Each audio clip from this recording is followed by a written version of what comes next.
Bonjour à tous et aujourd'hui le docteur Sakadjou va nous faire une conférence sur le thème des escarres.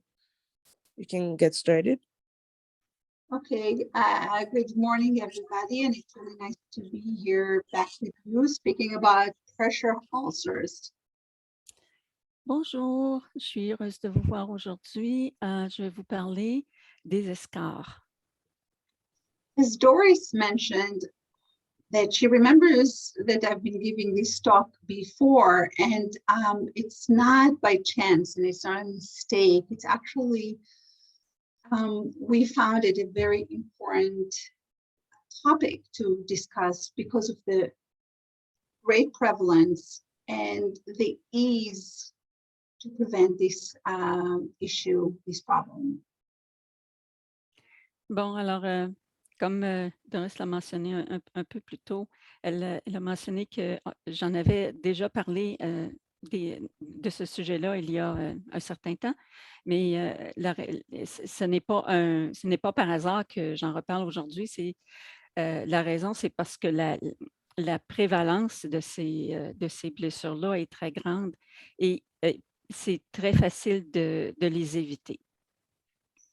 So I feel that even if I'll teach one more person to remember and to use the simple information with family members of their patients, which can be really positively impact, it's worthwhile to talk about it. Pour ces raisons-là, je pense que même si aujourd'hui j'enseigne ces choses-là, et il y a juste une seule personne qui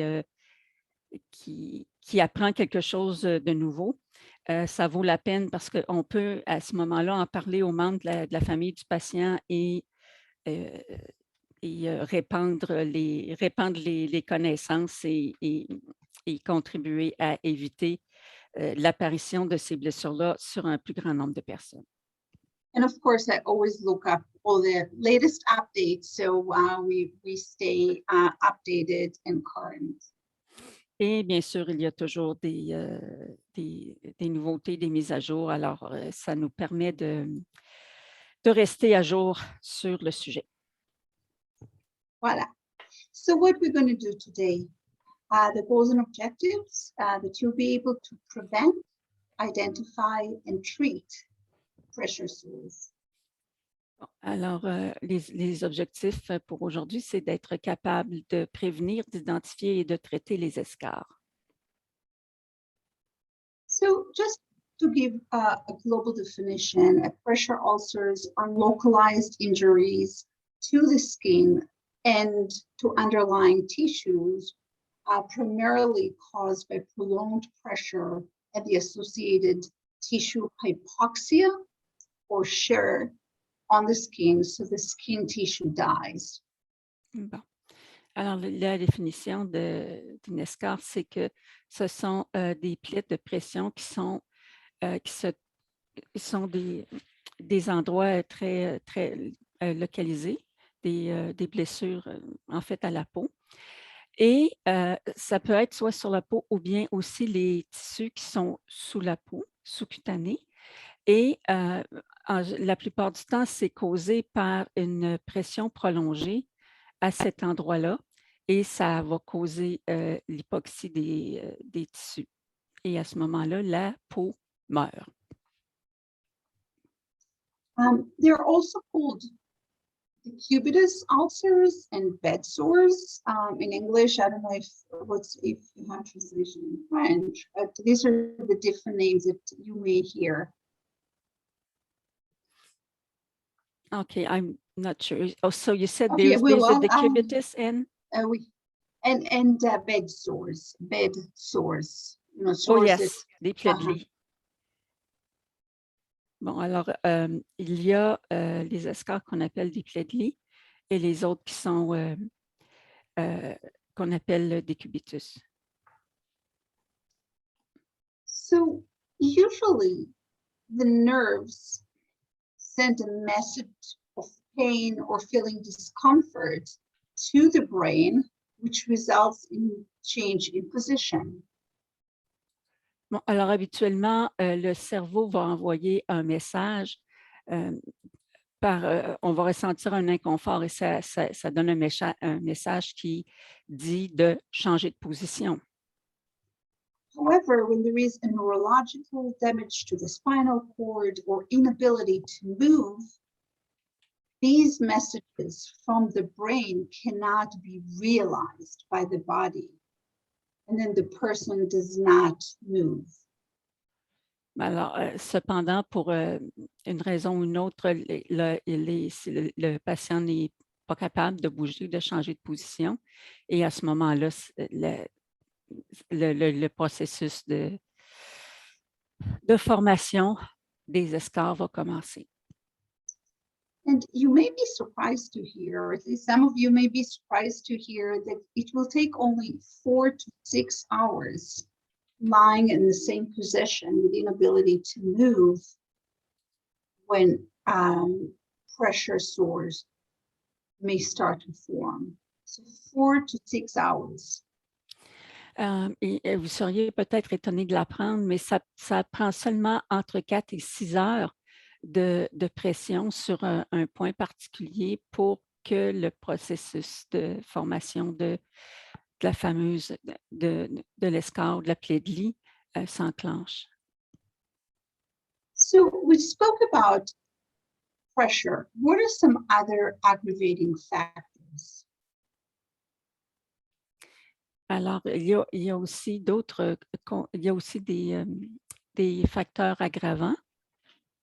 So of course, we already mentioned pressure points and friction in parts of the body that's located between the bones and hard surfaces. Alors, on a déjà mentionné qu'il y a, une des causes, c'est de la pression et de la friction sur la partie du corps où est-ce qu'il va où va se former la plaie de lit. Now, with it, some factors that disturbing sensitivity or sources of mobilization, such as alteration of consciousness, such as coma, significant psychiatric conditions, and sedation, paralysis, and all other conditions requiring immobilization. Alors, il y a aussi des facteurs qui vont affecter ou modifier la sensibilité. Par exemple, il peut y avoir une altération de la conscience du patient, comme des comas ou des maladies psychiatriques, ou bien tout simplement la sédation, la paralysie aussi, ou bien un état qui requiert l'immobilisation. There are some mentioned here, some extrinsic factors and intrinsic factors.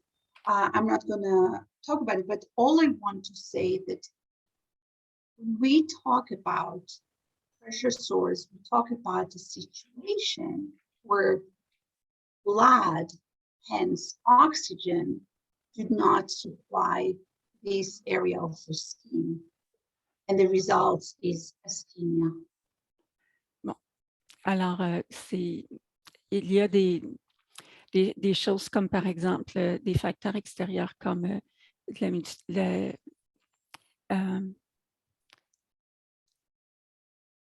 des corps étrangers ou bien de l'humidité ou de la macération qui vont aussi contribuer à la formation des escarres.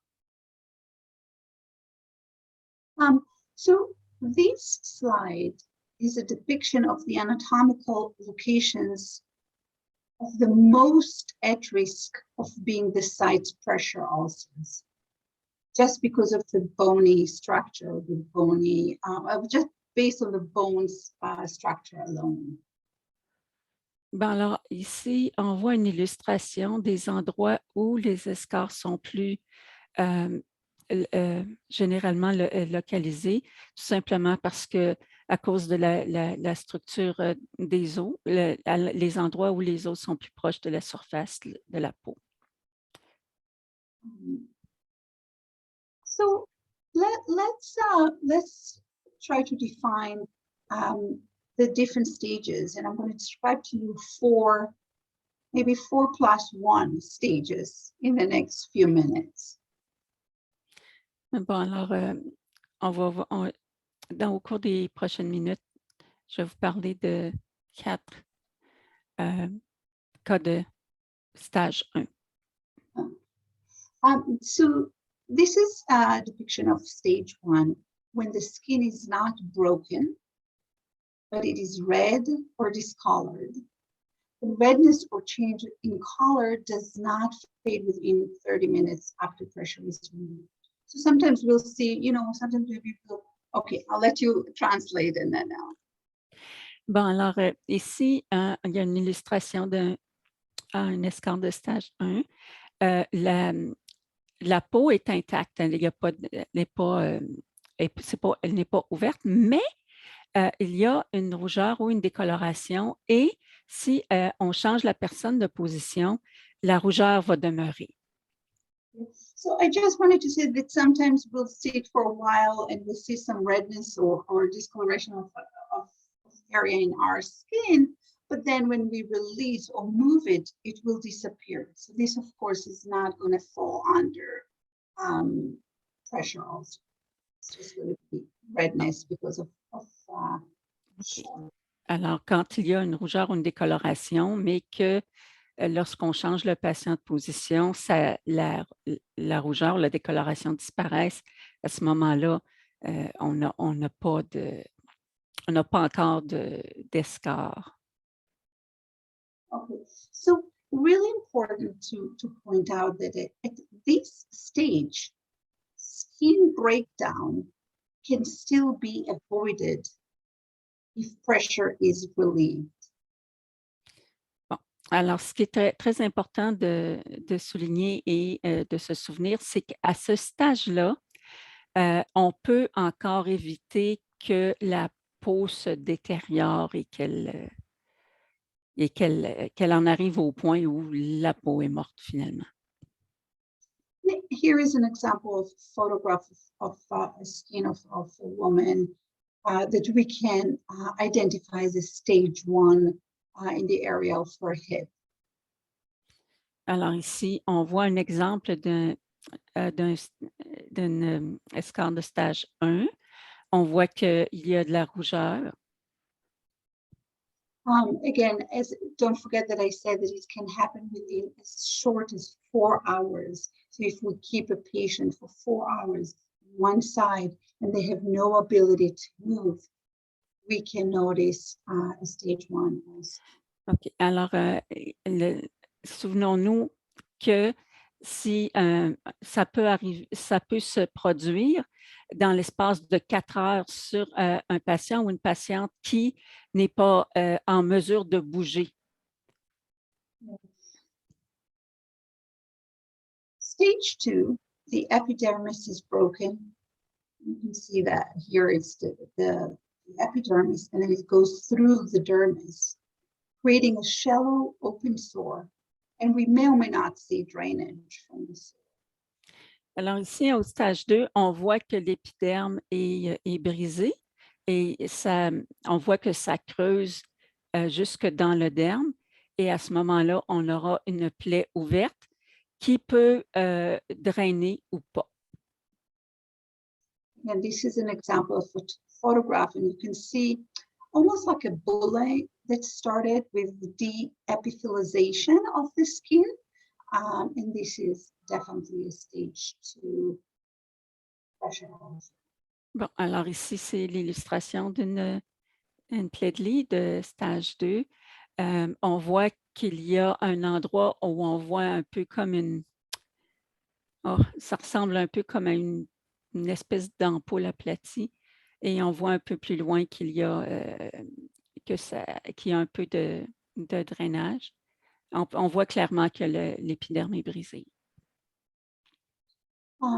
Again, if the patient is not being moved, if all the causes of the ulcer continue to be there without any action on our part, we'll get to stage 3.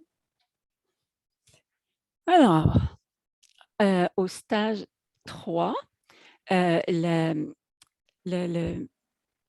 blessure, en fait, de la peau va aller plus profondément.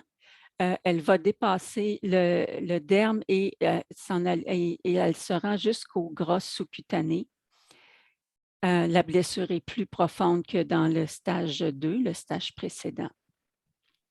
And the break in the skin extends now through the dermis into the subcutaneous fat tissue. Definitely, we can see that the wound is deeper than in stage 2. Okay. Bon, alors on voit que justement que la blessure est plus profonde que dans le stage 2, le stage précédent, et qu'elle touche maintenant au gras sous-cutané. And we may see actually when we examine it, and we're going to see some photos afterwards, some necrosis of the tissue involved. Je vais vous montrer des photos et dans ces photos-là, vous allez pouvoir constater qu'il y a, on voit déjà du tissu nécrotique. And here is a good example of stage 3 ulcer where the epidermis, the dermis, and the subcutaneous has been penetrated by the continuous pressure. Bon, alors ici, on voit que la blessure est assez étendue, mais elle est profonde aussi. On peut voir le gras sous-cutané et cette blessure-là s'étend, est passée du derme jusqu'au gras sous-cutané. And stage 4 is the breakdown that extends further into muscle and can even extend as far as the bone. There's usually a lot of necrosis and dead tissue and drainage when we examine the patient. Bon, ici, rendu au stade 4, la blessure s'étend jusqu'au muscle et peut aussi même se rendre à l'os. Et à ce moment-là, il y a beaucoup de tissu nécrotique et il y a aussi présence de drainage. And so at that point, it's in some way, we can see that we're moving away from the skin. It's not only the skin that is affected, but other types of tissues such as muscle and bone. À ce moment-là, on est rendu à un stage où ce n'est plus seulement la peau qui est impliquée, ce n'est plus juste une blessure de la peau, mais ça atteint aussi les muscles et ça peut se rendre à l'os. C'est rendu très important. And then, so here you can see a pressure ulcer that really penetrated all the way to the bone. We see muscle and then we see bony structure. Alors ici, on a une illustration d'une plaie de lit qui se rend jusqu'à l'os. So just to summarize, we have stage 1 involving redness of the epidermis. Can happen as soon as 4 hours after a person hasn't moved. Stage 2 goes through the epidermis into the dermis. Stage 3 goes all the way to the subcutaneous, reach subcutaneous fat. And lastly, we have stage 4, which penetrates muscle and may even reach all the way to the bone. Bon, alors en résumé, les étapes des plaies de lit ou des escarres, on voit que au premier stade, c'est vraiment une rougeur ou décoloration de la peau, c'est superficiel. Au deuxième, ça s'étend dans le gras sous-cutané. Au troisième, ça va se rendre c'est-à-dire que non, au deuxième, ça va se rendre dans le derme. Et au troisième, dans le gras sous-cutané et rendu au quatrième stade. Et là, ça touche le muscle et ça peut même aller jusqu'à l'os. But when we start talking about the stages, as I mentioned, 4+1. So what is the 4+1? The +1 is what we call unstageable. something is disturbing us from the ability to stage it, and we will see some examples. Bon, alors j'ai parlé plutôt de 4 stages 1 et je vais vous montrer des photos et vous en dire plus à ce sujet-là. So I mentioned that it's very prevalent, and indeed it has been estimated that in the population of the United States, pressure ulcer occurs in almost 5% of people over 65, and then their incidence increase with age, and around 15% of pressure ulcer cases are observed in acute care hospitals, 10% in nursing home, and 7% in home care settings. J'ai mentionné plus tôt que il y a une grande prévalence des plaies de lit. Et en fait, on estime qu'aux États-Unis, au sein de la population des États-Unis, les plaies de lit se présentent chez environ 5% des personnes qui sont âgées de 65 ans et plus. Et ça augmente avec l'âge et environ 15% des plaies de lit, des cas de plaies de lit, on les voit dans les hospices ou les hôpitaux où on donne ce qu'on appelle des soins pour les cas aigus. On en voit 10% des cas dans les maisons de retraite, pour les résidences de personnes âgées, et 7% chez les gens qui sont à la maison, qui reçoivent des soins à domicile.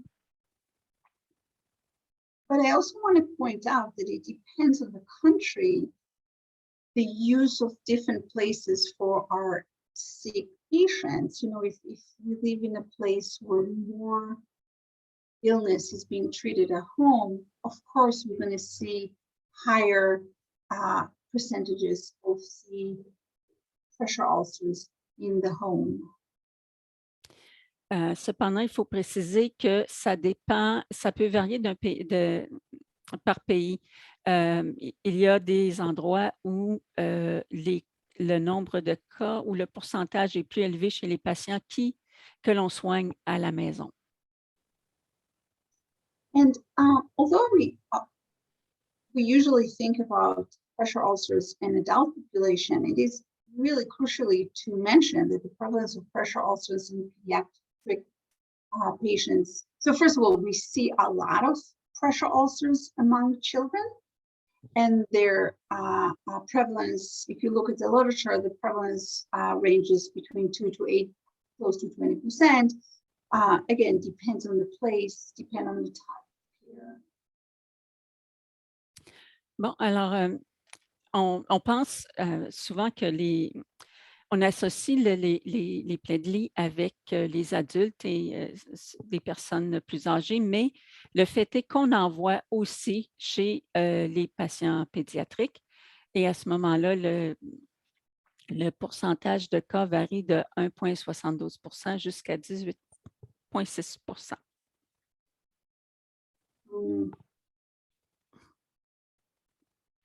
And then this is just one example of prevalence of pressure ulcers among hospitalized adults in Ethiopia.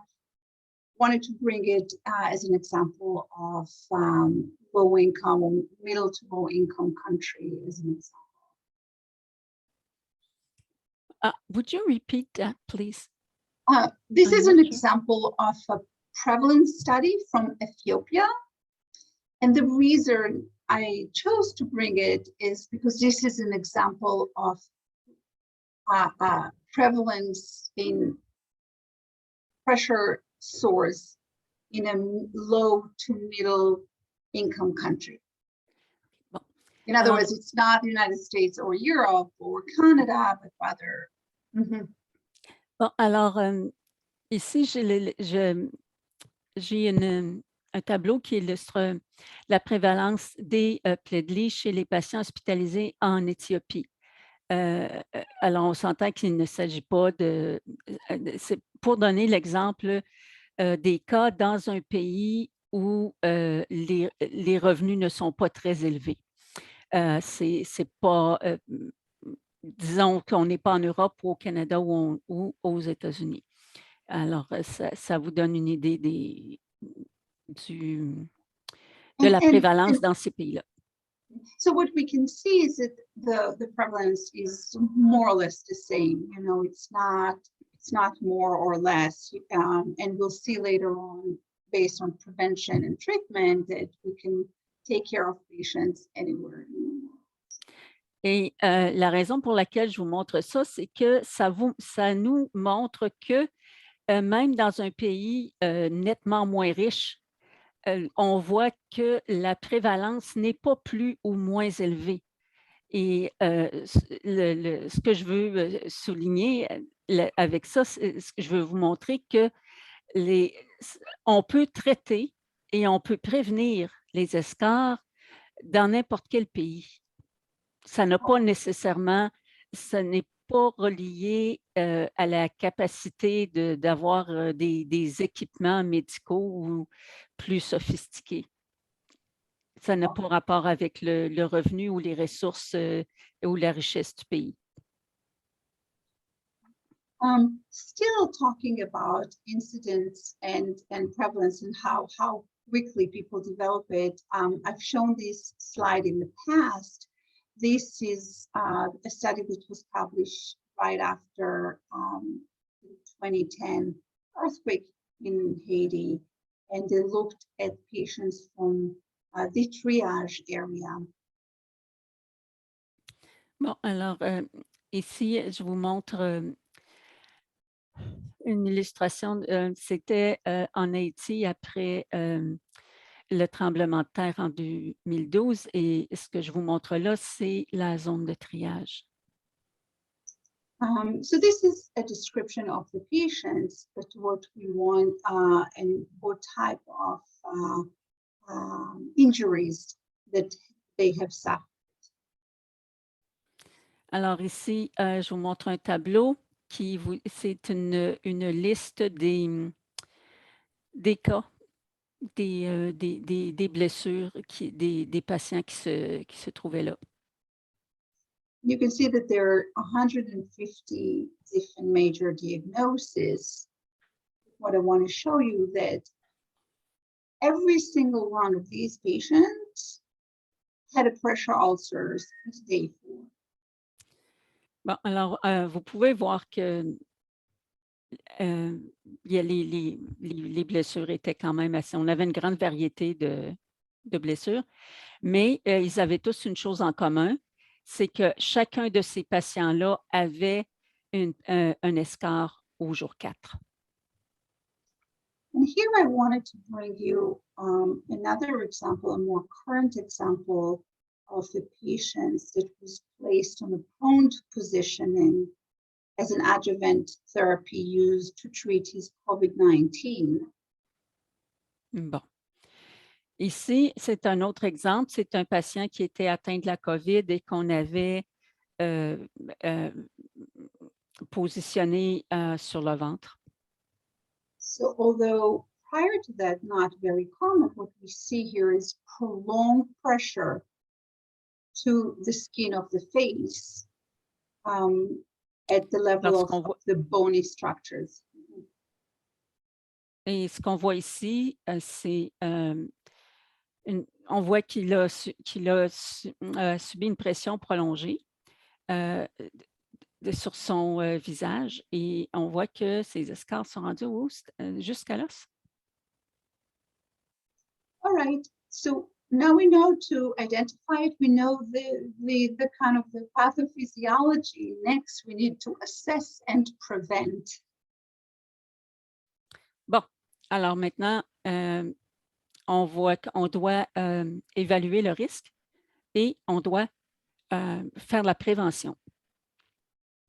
And the really good news that we can prevent and decrease the incidence of pressure ulcers before their onset. Et la bonne nouvelle dans tout ça, c'est qu'on peut vraiment prévenir l'apparition des escarres. The current and an ongoing strategy of preventing and treating pressure ulcers consists of 3 main components.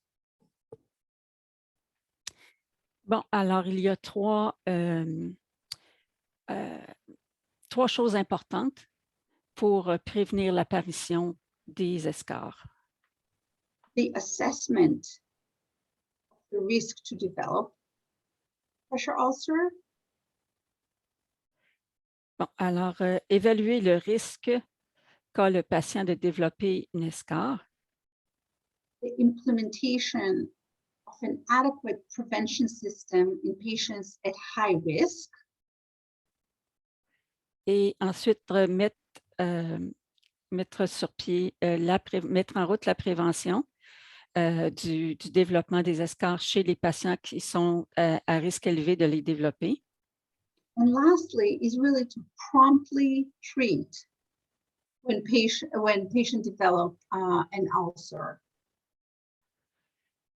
Et troisièmement, il faut traiter promptement les escarres dès qu'elles apparaissent. Au premier signe d'une escarre, on traite tout de suite.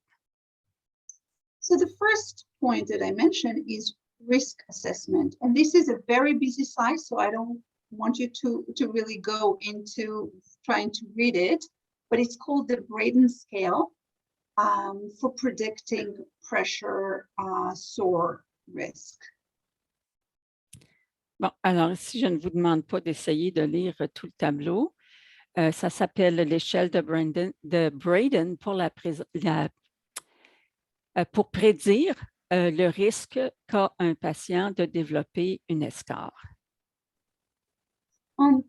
So this was developed by a nurse a few decades ago, but multiple studies have shown that the validity and reliability of this scale maintain as a good scale, and you don't really need to go anywhere else because there are other scales that have developed, but the Braden scale works. So we should use the Braden scale. Bon. Alors, cette échelle de Braden-Loss a été développée il y a quelques décennies déjà par une infirmière. Et depuis, on en a développé d'autres. Cependant, on a constaté que celle-ci, l'échelle de Braden, fonctionne parfaitement bien. Alors, c'est celle-là que j'utilise. The only small exception may be surgical patients. But again, for the general population, both adults and pediatrics, especially the pediatric population, Braden scale works really well. Bon, alors, il y a peut-être une petite exception pour les patients qui ont subi des chirurgies. Cependant, pour les adultes et pour les enfants, l'échelle de Braden fonctionne très bien.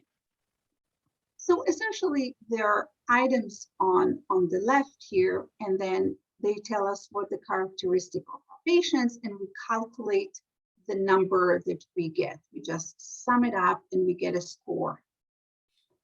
Bon, alors ici, vous avez les différents, disons, possibilités de risque et tout ce que vous faites, c'est que vous additionnez et vous arrivez à un résultat à la fin. Et le total vous donne le risque finalement And as you can see, the lower the score a patient gets, the higher the risk of developing pressure ulcer. Here, what I see is that the very high risk is a lower score. Yeah, that's what I said. The lower the score, the higher the risk.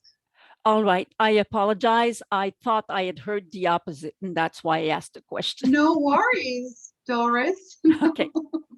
Bon, alors, ce que vous voyez, c'est que plus le score est élevé, moins le risque de développer une escarre est élevé. Okay, and I just want, you know, I know that I keep on pounding on this notion of mobility and lack of mobility, but it's really the most important thing. And mobility is the single most important risk factor for pressure ulcers among hospitalized persons, and being bedfast with odds ratio, as you can see, of 23.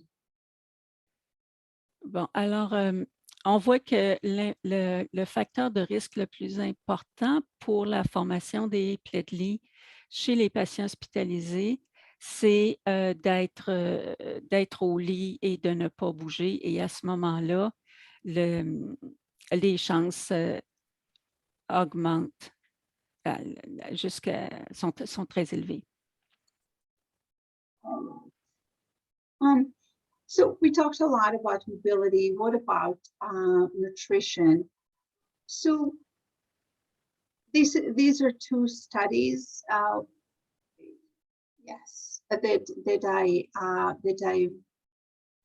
brought to you. They're looking at supplement of all kind of nutritional supplements, but the bottom line that they try to link specific nutritional factors to the risk of developing pressure ulcers. Alors, on a parlé beaucoup de l'immobilité, mais il faut aussi penser à la nutrition. However, a systemic, and this is a systemic meta-analysis, shows that the impact of nutrition, there is no conclusive evidence that any specific nutritional element or combinations of supplements will decrease pressure ulcers. Bon, toutefois, une méta-analyse systémique a démontré en fait qu'on ne peut pas conclure qu'il y a un supplément spécifique ou un régime alimentaire spécifique qui peut diminuer les escarres. So, and this is from the same study, what we can see that they're talking about caloric intake, protein intake, and then they looked at specific amino acids, vitamin C and zinc.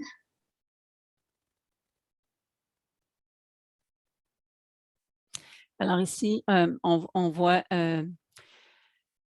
ce qu'on suggère comme une thérapie nutritionnelle pour guérir, pour traiter les escarres.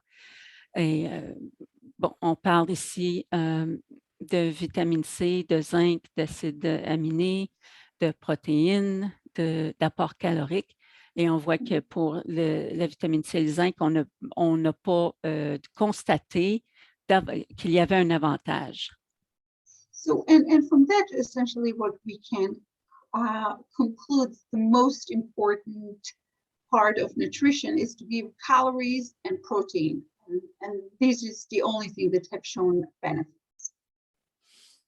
Alors, mais ce qu'on peut constater, qui est clairement illustré ici, c'est que ce qui aide pour traiter les escarres, c'est l'apport calorique et les protéines. Yeah. Having said that, I must say that when you go to any hospital, a lot of the vitamins and supplements are part of the treatment, but it's important for me that you know that there is no strong evidence from the literature to show that these are effective. Bon, alors, quand on va dans les hôpitaux, on se rend compte que les vitamines font partie du traitement des plaies de lit, mais je voulais que vous sachiez qu'on n'a pas vraiment constaté davantage à ce traitement-là. So we did all we could to prevent pressure ulcers, but unfortunately, as we all know, some of our patients will develop those lesions. So how we're going to treat them? Bon, alors, pour les escarres au stade 1, on voit les étapes pour la prévention. C'est vraiment de okay. You hadn't gone through all the steps that you do for treatment on stage 1, had you? No. I just said that although we are thinking on preventing, unfortunately, some of our patients will develop pressure ulcers. So how we're going to treat them, and now I'm going to mention that. All right. And we don't have to read the whole slides, by the way. No. So all I want to say as far as the treatment is pressure off, hygiene, and good high caloric diet. Bon, alors, la première chose à vérifier, à faire, c'est de ne pas, d'éviter la pression, en fait, d'enlever la pression de la plaie, une très bonne hygiène et aussi d'évaluer l'alimentation du patient. Yeah. In addition, we need to review the both bed and wheelchairs and other instruments that we're using with our patients to make sure that none of these cause any continuous pressure. Et il faut aussi voir tout ce qui touche le patient. Il faut regarder ça et s'assurer que ça n'applique pas de pression additionnelle sur le patient et sur sa plaie. Stage 2, so just as a reminder, stage 2, we'll see that the epidermis is broken and with a shallow open sore. So what do we need to do to treat these patients with stage 2 pressure ulcers? Bon, alors pour le traitement des escarres qui sont arrivés au stage 2, on continue d'appliquer les mêmes étapes que pour les escarres de stage 1, mais aussi il faut nettoyer la plaie avec une solution saline et puis et bien la sécher. Il faut poser un pansement et puis vérifier s'il y a d'autres signes. Did you talk about this or no? Yeah. Oh, you did. Okay. Yeah. So, I just wanted to mention one second about dressing. I'm not really sure what you guys have available. Last time I was in Haiti, I don't think that there were too many specialized dressing available. Bon, je ne sais pas. En ce qui concerne les pansements, il me semble que la dernière fois que j'étais en Haïti, il me semble que je n'ai pas vu que vous aviez accès à des pansements, disons, un peu plus spécialisés. However, the good news that when we look at studies, the use of gauze or wet to dry, as we call it, is as effective as the specialized dressing.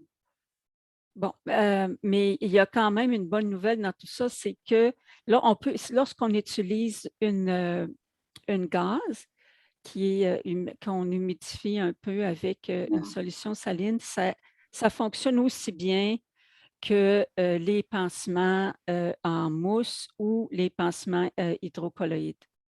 The only thing is that the specialized dressing we are able to use over a longer time and maybe a little bit more comfortable for the patients, whereas the wet to dry, the damp gauze, we need to change twice a day. Bon, le seul inconvénient, c'est qu'on doit changer les pansements en gaz 2 fois par jour, alors que les autres, ils peuvent rester plus longtemps sur la plaie. Again, hopefully we're not getting to stage 3, but in patients that we see with stage 3, we need to follow the treatment for the first 2 steps. 2 stages, I apologize. Bon, alors, quand on arrive au traitement des escarres de stage 3, naturellement, on suit les étapes précédentes là, pour le stage 1, le stage 2. Et And in addition, the only other thing is really to try to debride if we see any kind of necrotic tissue. Just ici, simple debridement with simple instruments. ici, rendu au stage 3, on ajoute le débridement, un simple débridement des tissus nécrotiques qui sont présents. And in addition, we really need to evaluate the patient for infection, and if needed, we should treat with topical or at times we will need systemic antibiotics. On peut aussi utiliser, et parfois il le faut, des antibiotiques, soit topiques et même parfois par voie orale, un antibiotique systémique. And lastly is stage 4, treatment for stage 4. We really need to consult a wound care specialist. Usually these are the surgeons, because debridement is just that much more intense, and usually generalists on the pediatric or internal medicine wards are not going to be able to do it. Bon, alors, en ce qui concerne le traitement des escarres de stage 4, on doit, c'est préférable de consulter un spécialiste des plaies. Fréquemment, ça va être un chirurgien, parce que rendu à ce stage-là, on a besoin d'un débridement que les gens qui s'occupent, par exemple, en médecine interne ou en pédiatrie, le médecin ne sera pas en mesure de le faire, et ça va passer dans les mains d'un chirurgien. Again, just as a reminder, stage 4, we see a penetration of the wound all the way down to muscle and bones. And so if, let's say we're talking about a leg, one of the limbs, a patient can actually lose a limb if we're not debride appropriately the muscular or the bony structure. Bon, alors, mais rappelons-nous ici là, que les escarres rendues au stade 4, la plaie se rend au muscle et même à l'os. Alors, si par exemple, cette escarre-là se trouve, disons, sur une jambe, et que les tissus nécrotiques ne sont pas débridés adéquatement par une personne qui a de l'expérience dans ce genre d'intervention, ben, la personne pourrait perdre ce membre-là.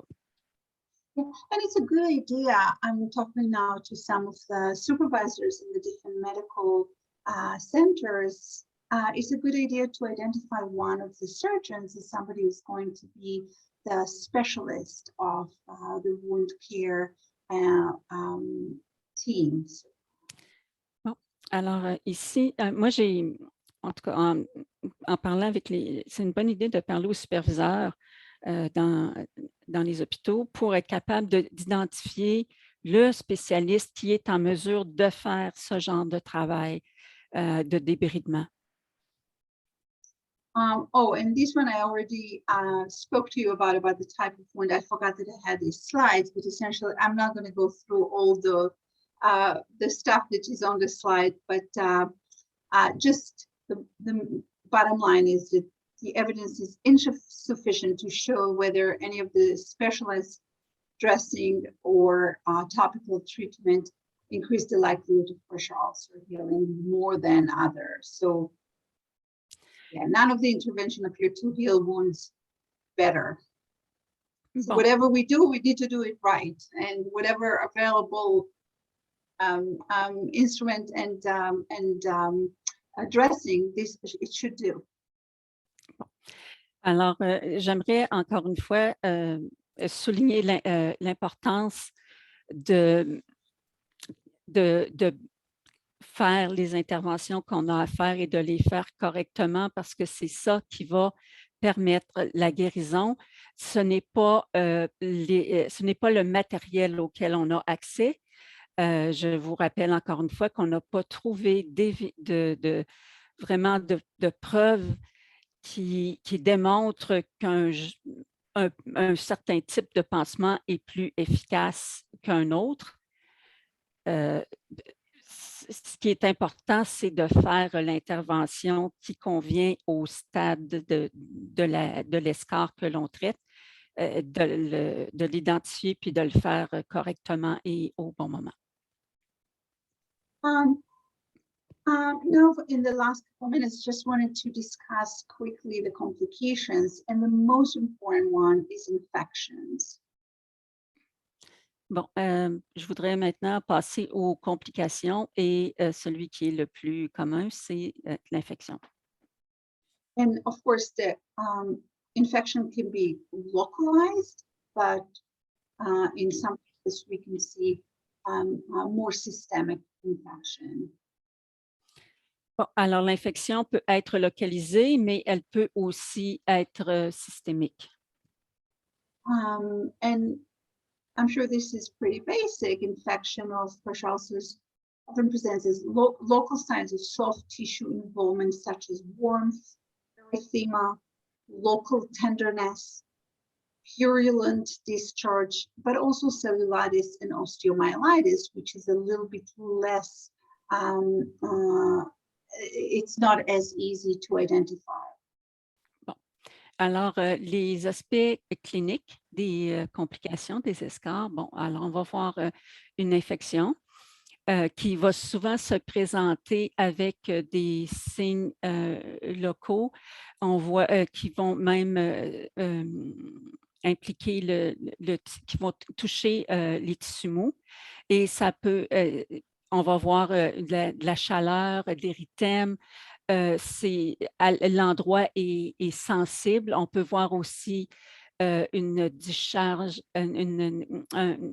du pus, un écoulement de pus, mais aussi il peut y avoir présence de cellulite ou d'ostéomyélite, mais ça, c'est pas si facile à identifier.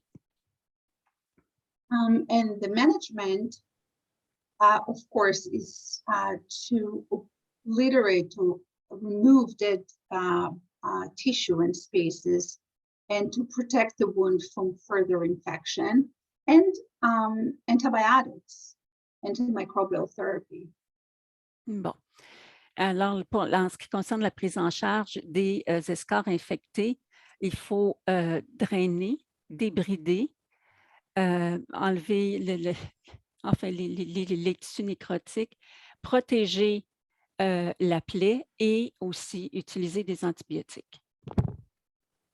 As far as the antibiotic therapy, whenever possible, we should use culture results. So we should culture the wound, or if we're concerned about osteomyelitis, more systemic, we should get blood cultures, and based on that, we should treat. En ce qui concerne la thérapie par antibiotiques, quand c'est possible, il faudrait choisir l'antibiotique selon les résultats de culture que l'on a obtenus. Of course, the challenge when we're talking about ulcer and pressure ulcers is how we're going to define, identify colonizer bacteria versus invading bacteria.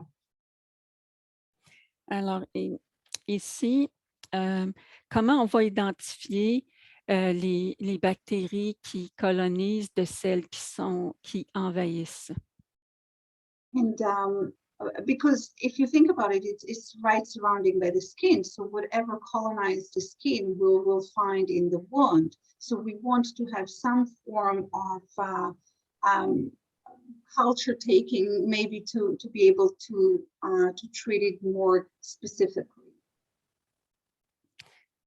C'est important parce que naturellement, les bactéries qui colonisent la peau en surface vont aussi être présentes dans la plaie. Et par contre, celles qui qui vont envahir la plaie, qui vont causer l'infection, ben, on va être capable de différencier les deux pour bien identifier le problème. So sometimes we're using techniques of quantitative swabbing. So whenever we have a swab, if one of the bacteria is more higher quantity, we can conclude that this is the one that it needs to be treated. But of course, if it's deeper ulcer, a biopsy will be the most sensitive way to identify the bacteria. Bon, c'est sûr que parfois, on procède par écouvillonnage, mais et on peut voir on peut tout simplement voir y aller par trouver ce qui est en majorité sur ce qu'on retrouve sur l'écouvillon, mais on peut aussi procéder par des cultures. Let's look at some photos quickly. I know we're almost at 9 a.m. and try to identify. So here we see this wound. I'm going to let you think for a couple of seconds. OK, alors passons maintenant aux photos. Je vous montre des plaies, puis je vous laisse penser pour une minute. So you can see that not only we see here redness, but there is definitely areas where we have a broken skin, shallow breaks in the skin. So I would say that this is a stage 2 ulcer. Bon, alors, sur la première photo, on voit des plaques rouges un peu partout, mais il y a certains endroits où on voit que c'est ouvert et un petit peu plus profond, et je dirais que à cet endroit-là, c'est un stade 2. Again, I'm going to let you think a little bit. Bon, alors, je vous laisse un moment pour réfléchir.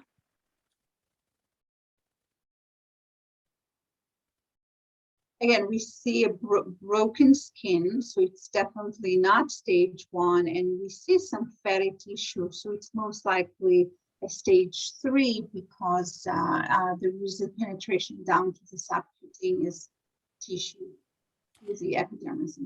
Bon. Alors ici, moi, je dirais que c'est un stade 3 parce qu'on voit, bon, que naturellement, la peau est brisée, là, est ouverte, et puis on voit aussi que ça touche, on peut voir un peu de gras sous-cutané, donc ça serait un stade 3. One more example. So, letting you think for a second. Encore une fois, je vous laisse y penser pour quelques secondes. You see a lot of redness, so one may think, well, maybe it's only stage 1. But then definitely you can see in this area and probably here, there is break, the skin is broken, so it cannot be stage 1. I would suggest that this is a stage 2 pressure ulcer. Bon, alors ici, on voit énormément de rougeur. Alors, on pourrait penser que c'est juste un stade 1. Cependant, il y a des endroits où on voit que la peau est ouverte.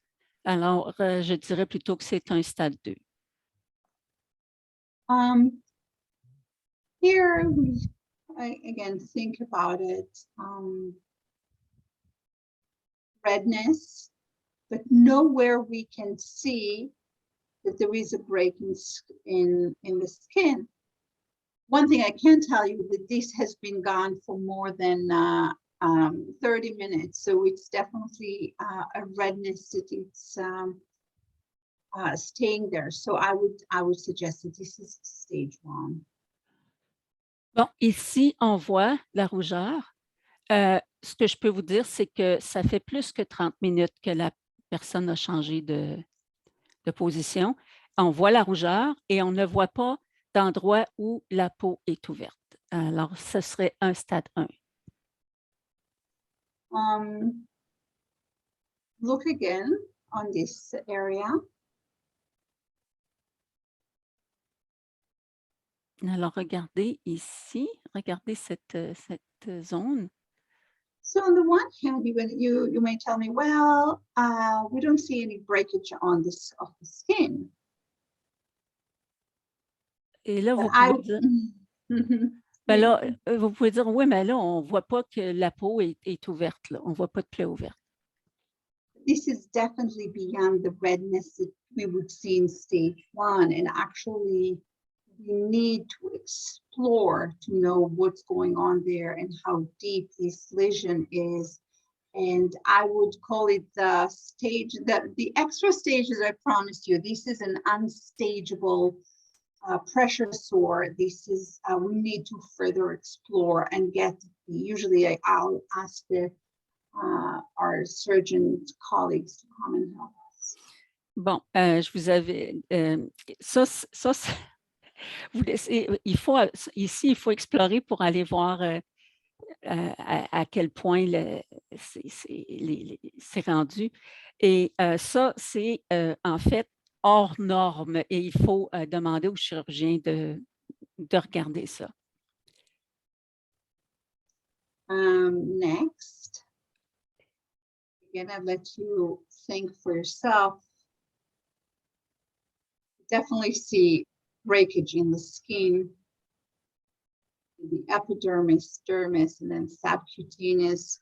But then we can definitely identify some muscle and probably bony tissue. So then this must be stage 4. Bon, alors ici, on voit que, bon, oui, c'est une plaie ouverte. On peut voir le gras sous-cutané et aussi du muscle et fort probablement du tissu osseux. Alors, c'est un stade 4.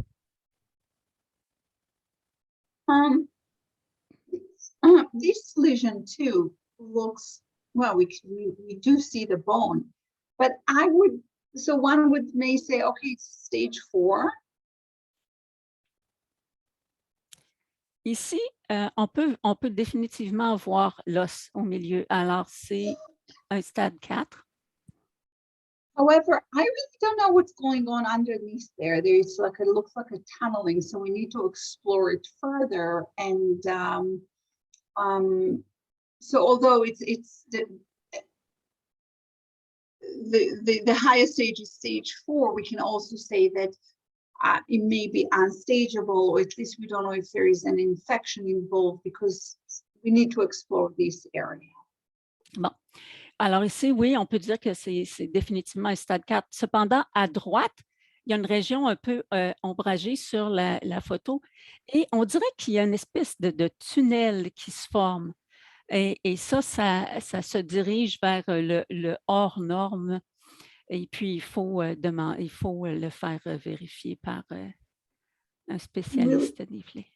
Really quickly, because I know that I'm over the time. Here we see just redness of the skin, no skin break. This is stage 1. Bon, alors ici, on voit la rougeur. On ne voit pas, la plaie n'est pas ouverte, donc c'est un stade 1. Here we don't see much. Again, we see tunneling. I would call it non-stageable, and I'm going to call this on my surgeon friends to come and help me.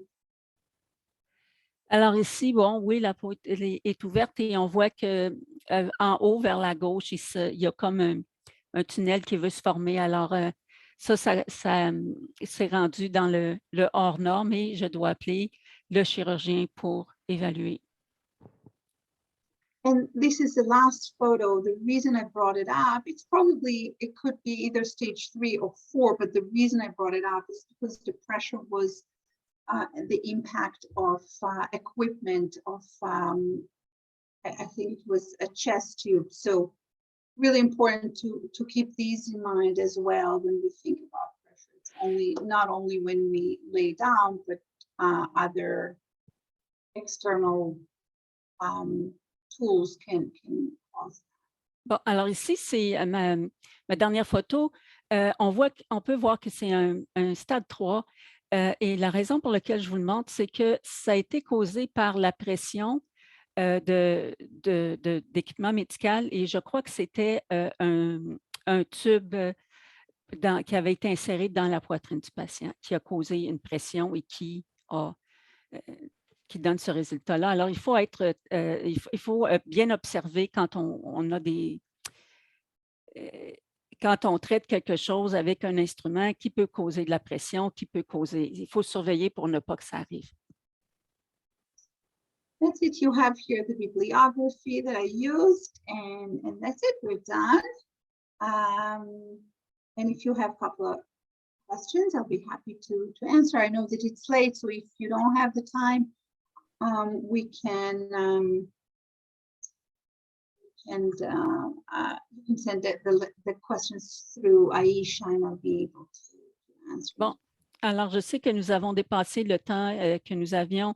Si vous avez des questions, je peux y répondre, mais si vous n'avez pas le temps de les poser ici, envoyez-les à Aisha et elle va me les transmettre.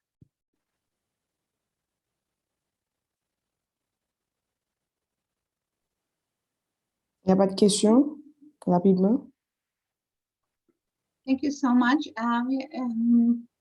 Justinius just said thank you. Thank you guys for coming. Hope to see you again soon. And you'll have the recorded lecture online, so you'll be able to, because some people are saying that they had some issues. So I can share my slides through Aisha also to just. Yeah, it's going to be on YouTube. But we'll put it on YouTube as well. For sure. Okay. Okay. Bye-bye. Bon, alors, merci de votre présence. Thank you, Doris, so much. Thank you. Appreciate it. You're welcome.